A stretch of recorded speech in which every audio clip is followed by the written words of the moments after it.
nothing called a concrete answer. You are the best judge of what you do. நீங்க செய்யறது சரியா தப்பா அப்படிங்கறத நீங்க தான் முடிவெடுக்கணும். That is your internal moral compass. அதுக்காக தான் கொஞ்சம் ப்ரோவோக் பண்றதுக்காக சில எக்ஸாம்பிள்ஸ் உங்க முன்னாடி வைக்கிறேன். பகவத்கீதையில 2வது சாப்டர்ல 47வது வெர்ஸ், அதுல ரொம்ப முக்கியமா அடிக்கடி பகவத்கீதையை நாம பேசும்போது இதைத்தான் பேசுவோம். கர்மண்யே வாதிகரஸ்து மா பலேசு கடேச்சனா அப்படின்னு சொல்லும். அதாவது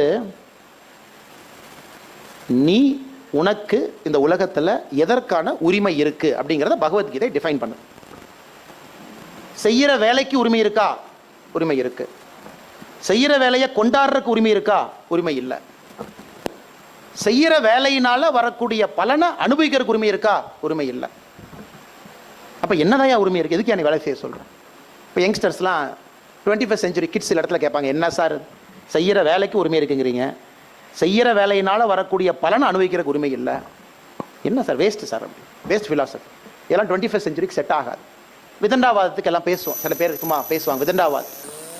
நான் வேலையை செய்யலாம், சூப்பர், ஆனால் வேலையை செய்யறதுனால வரக்கூடிய பலனை எதிர்பார்த்தேன் அப்படின்னா உங்கள் மைண்டு ரிவார்டை நோக்கி போயிடும். Your mind is focused more on the end result. ரிவார்டை நோக்கி இருக்கும். கொஞ்ச நாளைக்கு அப்புறம் அந்த மனசு எப்படி மாறணும்னா இந்த ரிவார்டு வர்றதுக்காக இந்த வேலையை செய்யணும்னு மாறும். ஃபேஸ் 2. ஃபேஸ் 3 என்ன செஞ்சாலும் இந்த ரிசல்ட் வரணும். ஃபேஸ் 3. ஃபேஸ் 4 இந்த ரிசல்ட் வர்றதுக்கு நான் என்ன வேணாலும் செய்வேன். ஒரு சின்ன தாட் தான் போடுறான். செய்யக்கூடிய வேலையை உரிமை எடுக்கிறதுக்கு உங்களுக்கு உரிமை இருக்கா? இருக்கு. அந்த வேலையினால வரக்கூடிய பலன் அனுபவிக்க உரிமை இருக்கா? இல்லைன்னு சொன்னாலும் பகவத்கீதை அதற்குள்ள 4 சப் காம்பனன்ட் இருக்கு. ஒருவேளை ஆமான்னு சொன்னா அது எப்படி மாறும் ஹியூமன் மைண்டில்? எனக்கு இந்த ரிசல்ட் வேணும், இந்த ரிசல்ட் தான் வேணும், இந்த ரிசல்ட்டுக்காக நான் பண்ணுவேன், இந்த ரிசல்ட்டுக்காக என்ன வேணாலும் பண்ணுவேன். அதான சாரம், அதான எசன்ஸ். அதனால தான் கீதோபச்சாரத்தில் பகவத்கீதை நம்ம சொல்கிறோம், the means is more important than ends.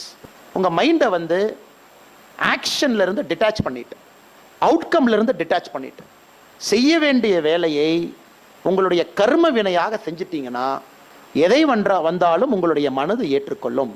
உங்கள் லைஃப்பில் இந்த மாதிரி நிறைய உங்கள் வாழ்க்கை பூரா இப்படி தான் இருக்கும். The more you go up in life, the more you go up, மேலே போக பிரச்சனைகளை சமாளிக்கணும். அவங்க தான் மேலே போக முடியும். மேலே போக நீங்கள் டீல் பண்ணுறது எல்லாமே எத்திக்கல் ப்ராப்ளம்ஸாக தான் இருக்குமோ தவிர ஹியூமன் ப்ராப்ளம்ஸாக இருக்காது. Human problems local level. அண்ணே சூப்பர்வைசர் ஓங்கி அப்பிட்டானே என்னன்னு கேளுங்கண்ணே, அதெல்லாம் சூப்பர்வைசரும் ஃப்ளோர் மேனேஜரும் சண்டை போட்டுக்குவாங்க. நீங்கள் ஆர்கனைசேஷன் ஹைரார்க்கியில் மேலே போக you will deal only ethical problems and moral dilemma.